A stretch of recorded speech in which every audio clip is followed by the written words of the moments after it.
Hello friends, welcome to our YouTube channel let's learn from home. This is Dhirendra Tiwari. So friends, हम discuss कर रहे थे इग्नू का master of history. तो friends, आज आपका पेपर था MHI 03 का, और 24 को मतलब परसों जो आपका पेपर है वो है MHI 01 का। आई एम सॉरी, क्योंकि उस पर कोई टॉपिक पे चैप्टर पे स्पेशली चैप्टर को एक्सप्लेन नहीं कर पाया हूँ मैं। वीडियो नहीं बन पाया है क्योंकि बहुत बिजी चल रहा था।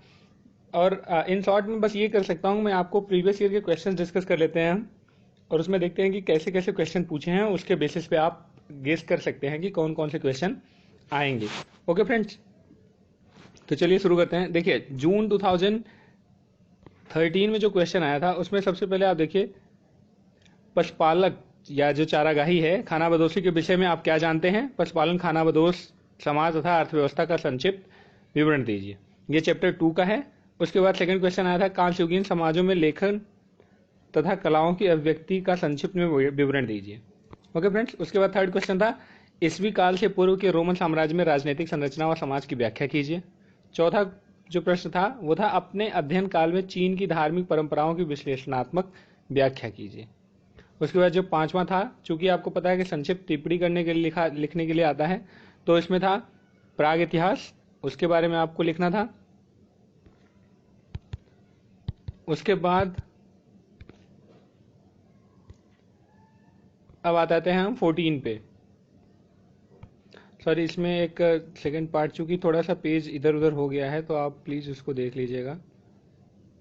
ओके फ्रेंड्स, उसके बाद यहाँ पे है मेसोपोटामियम के नगर, खाना बदोश साम्राज्य, मक्का शहर का उत्थान, इसके बारे में आपको लिखना था। इनमें से किसी दो के बारे में ही लिखना होता है। उसके बाद पार्ट टू में से जो आया है वो है, सामंतवाद के पतन की प्रक्रिया का विश्लेषण कीजिए, क्या नगरों के विकास में इसका कोई संबंध था। उसके बाद मध्यकाल में भारत के बाहर के प्रमुख व्यावसायिक समुदायों का वर्णन, विस्तृत विवरण दीजिए। उसके बाद नेक्स्ट क्वेश्चन था, मध्यकालीन यूरोप में राजनीतिक संरचनाओं के परिवर्तन का संक्षिप्त विवरण दीजिए। एक नगरीय केंद्र में आप, 9th क्वेश्चन, एक नगरीय केंद्र में आप क्या समझते हैं और मध्यकालीन नगरों की विशेषताओं का वर्णन कीजिए। उसके बाद 10th था, इनमें से किन्हीं दो पर टिप्पणी करना था। मध्ययुगीन यूरोप में शिल्प उत्पादन का संगठन, मध्यकाल में खगोल विज्ञान में उन्नति, मध्ययुगीन यूरोप में परिवार की संरचना। ठीक है फ्रेंड्स, तो आपको अब देखना है कि ऐसे कौन से क्वेश्चन रिपीटेड हो रहे हैं। अब जैसे कि 2014 का देख लिया जाए। 2014 में फर्स्ट क्वेश्चन ही था, पशुचारण खाना बदोशी से आप क्या समझते हैं, विभिन्न क्षेत्रों में इसके प्रचार का संक्षिप्त विवरण दीजिए।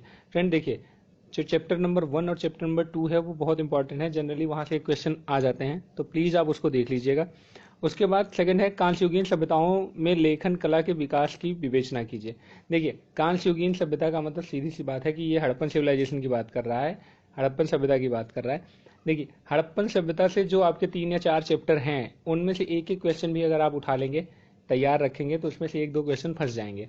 जैसे नगर व्यवस्था और वहाँ की जो लेखन कला थी, वहाँ का जो आर्थिक वो था, उसको अगर आप पढ़ लेंगे, 3-4 टॉपिक है, उसको अगर क्लियर कर लेंगे तो वहाँ से एक क्वेश्चन फंस जाएगा। उसके बाद थर्ड है, प्राचीन यूनान में विशेषकर एथेंस के संदर्भ में राज्य के प्रजातांत्रिक व्यवस्था में परिवर्तन होने की संक्षिप्त विवेचना कीजिए। माया सभ्यता की प्रमुख विशेषताओं की विवेचना कीजिए, इसका पतन किस प्रकार हुआ। माया सभ्यता के बारे में पूछा जा सकता है, तो प्लीज आप उसको देख लीजिएगा। उसके बाद रोमन साम्राज्य में इकाई धर्म के प्रचार और विस्तार का विश्लेषण कीजिए। फिर पार्ट 2 में आया था, सामंतवाद के द्वितीय चरण में समाज और अर्थव्यवस्था में आए परिवर्तनों की विवेचना कीजिए। 7th क्वेश्चन है, मध्यकाल में यहूदी और आर्मेनियन व्यापारियों की व्यावसायिक गतिविधियों का विवरण दीजिए। 8th है, मध्यकालीन यूरोप में विज्ञान में हुए प्रमुख विकासों तथा उसके प्रभाव की विवेचना कीजिए। 9th है, मध्यकालीन नगरों की प्रमुख विशेषताओं का संक्षिप्त विवरण दीजिए और अपने निकट के ग्रामीण क्षेत्रों से उसका संबंध दीजिए। तो देखिए, मध्यकालीन नगरों की प्रमुख विशेषता क्या हो रही है वो आपको पता होना चाहिए। उसके बाद किन्हीं दो पर टिप्पणी लिखना है, तो कन्फ्यूशियसवाद पे टिप्पणी आप लिख सकते हैं। आपने MHI 03 में भी पढ़ा होगा, मैंने तो वीडियो नहीं बनाया था, लेकिन लेक्चर नहीं बनाया था, तो लेकिन आपने पढ़ा होगा उसमें, तो आप वहां देख सकते हैं। उसके बाद आते हैं हम जून 15 पे। फिर 2015 में जो क्वेश्चन पूछा गया था उसमें सिंपल सा देखा गया था, विश्व के विभिन्न क्षेत्रों में शिकारी संग्रहकर्ता अर्थव्यवस्था में भोजन उत्पादन अर्थव्यवस्था से में संक्रमण की प्रक्रिया की चर्चा कीजिए। देखिए ये सिंपल सी बात कर रहा है कि विश्व के विभिन्न क्षेत्रों में कि किस तरह से जो लोग थे, पहले तो वो शिकारी संग्रह करते थे और फिर बाद में वो भोजन उत्पादन करने लगे। तो जो ट्रांसफॉर्मेशन ऑफ मैन था, ट्रांसफॉर्मेशन ऑफ जो आप कहते हैं ना कि मानव कैसे बदला, तो उसके बारे में ये है। तो इसके बारे में आप जान सकते हैं। फिर सेकंड देखिए, फिर से कांस्ययुगीन सभ्यताओं के भौगोलिक विन्यास का संक्षिप्त वर्णन कीजिए। तो वही चीज़ है कि कांस्ययुगीन सभ्यता से हर बार कोई ना कोई क्वेश्चन पूछा गया है। तो कांस्ययुगीन सभ्यता, हड़प्पन सिविलाइजेशन को एक बार आप तैयार कर लीजिए। उसके बाद थर्ड है प्राचीन कालीन यूनान में दास प्रथा की प्रमुख विशेषताओं की चर्चा कीजिए। फोर्थ था अरब प्रायद्वीप में इस्लाम के उदय और इस्लामी राज्य की स्थापना का परीक्षण कीजिए। तो कुछ बेसिक चीजें हैं जो आपको पता होनी चाहिए, जैसे कि हड़प्पन सिविलाइजेशन या उससे पहले कि इंसान मानव का जो उदय था, विकास था, वो कैसे हुआ। तो वो उसके बाद प्राग ऐतिहासिक, मध्य ऐतिहासिक, ऐतिहासिक, ये आपको पता होना चाहिए। औजार कौन कौन से इस्तेमाल होते थे उसको एक बार देख लीजिएगा। फिर हड़प्पन सिविलाइजेशन को अच्छे से आप देख लीजिएगा, ठीक है। उसके बाद है हिंद महासागर के व्यापार पर अपना प्रभुत्व स्थापित करने में पुर्तगाल किस प्रकार प्रथम यूरोपीय देश बना। तो इसको आप कर सकते हैं, इसमें कुछ ज़्यादा टफ नहीं है। मध्यकाल में शहरीकरण के विकास का रेखांकन कीजिए। उसके बाद यहाँ पर है 15वीं तथा 16वीं शताब्दी में, क्वेश्चन नंबर 8, 15वीं तथा 16वीं शताब्दी में प्रोटेस्टेंटवाद के उदय के लिए उत्तरदायी कारणों का वर्णन कीजिए। देखिए प्रोटेस्टेंटवाद ये एक प्रकार का मतलब ईसाई धर्म से जुड़ा हुआ एक नया धर्म था जो मार्टिन लूथर जूनियर लेके आए थे, किंग लेके आए थे। तो उसके बारे में दिया गया है, तो इसको एक बार देख लीजिएगा। देखिए फिर से यहाँ पे टिप्पणी करने के लिए आया है हड़प्पा के नगरों की विशेषता, रोमन साम्राज्य में ईसाई धर्म, कोपरनिकस। तो देखिए सेम चीज़ें रिपीट हो रही हैं, तो आपको ध्यान रखना है अब कि हाँ कौन से क्वेश्चन आपको तैयार करने हैं। 2016 की अगर हम बात करें, 2016 में सबसे पहले पशुपालन खाना बदोशी की प्रमुख विशेषताओं का परीक्षण कीजिए। उसकी सामाजिक संरचना और अर्थव्यवस्था के विशेष संदर्भ में वर्णन कीजिए। देखिए फिर से ये अध्याय 2 से क्वेश्चन पूछ लिया गया है। फिर से क्वेश्चन नंबर 2, कांस्ययुगीन में नगरीकरण के विकास के लिए उत्तरदायी कारणों की। देखिए अभी सामाजिक आर्थिक कारण पूछ लिया था, उसके पहले संरचना पूछा था, अब फिर से यहाँ पे नगरीकरण पूछ रहा है। तो वही सेम चीज़ है कि आपको कुछ कांस्ययुगीन सभ्यता जो है, आपका हड़प्पन सिविलाइजेशन जो है, उसके बारे में आपको पता होना चाहिए। उसके बाद क्वेश्चन नंबर 3, प्राचीन यूनान में दास व्यवस्था की प्रमुख विशेषताओं का विश्लेषण कीजिए। आप देखिए कि चौथी बार, शायद तीसरी बार पूछा जा रहा है ये क्वेश्चन, अभी जो हम देख रहे थे। तो आप ये भी क्वेश्चन देख सकते हैं एक बार। माया सभ्यता पूछा गया, तो माया सभ्यता देख सकते हैं। उसके बाद सामंतवाद के दूसरे चरण में 11वीं शताब्दी से 14वीं शताब्दी के बीच क्या परिवर्तन हुए, आप इसको छोड़ भी सकते हैं। उसके बाद है सामंतवाद के दूसरे चरण में 11वीं शताब्दी से, ये तो हमने देख लिया, ये किसी और ईयर का था, सॉरी। तो उसके बाद 2017 देखते हैं, कृषि के प्रारंभ होने का संक्षिप्त विवरण दीजिए कि कृषि कैसे प्रारंभ हुआ था। उसके बाद क्वेश्चन नंबर 2, कांस्ययुगीन सभ्यता के लेखन के तरीकों की परंपराओं का विश्लेषण कीजिए। फिर से वही कांस्ययुगीन सभ्यता मतलब हड़प्पन सिविलाइजेशन। उसके बाद पैट्रिशियन कौन थे, उन्होंने रोमन समाज में प्लेबियन वर्ग पर अपना प्रभुत्व किस प्रकार स्थापित किया। फिर इंका सभ्यता पर एक विस्तृत टिप्पणी कीजिए। इंका आप देख सकते हैं, ये थोड़ा सा अलग है।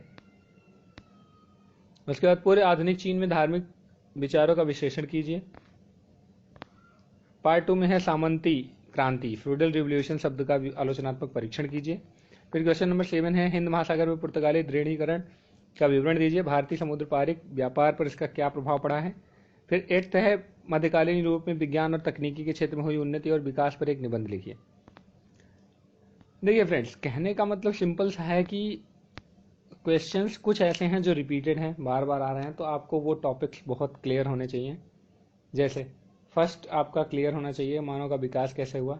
उसके बाद सेकंड टॉपिक जो था कि मतलब कि कृषि कैसे हुई, पहले वो खाना बदोश था, फिर वो खेती करने लगा, तो वो आपको क्लियर होना चाहिए। उसके बाद जो थर्ड है, थर्ड जो आपको पता होना चाहिए वो है हड़प्पन सिविलाइजेशन, जिसे कांस्ययुगीन सभ्यता भी कहते हैं।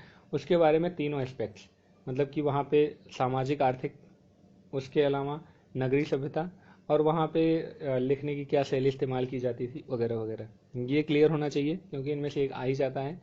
उसके बाद देखिए फ्यूडल सिस्टम से बार बार क्वेश्चन पूछा जा रहा है, सामंती व्यवस्था से, तो सामंतवाद से रिलेटेड आप एक बार पता कर लो मोटे मोटे तौर पे। उसके बाद चाइना के बारे में भी पूछा जा रहा है, बार बार देखने को मिल रहा है, तो आप उसमें देख सकते हैं कि वो क्या था। उसके बाद रोमन साम्राज्य में ईसाई धर्म, देखिए ये फिर से पूछा गया है, तो आप उसको भी देख सकते हैं।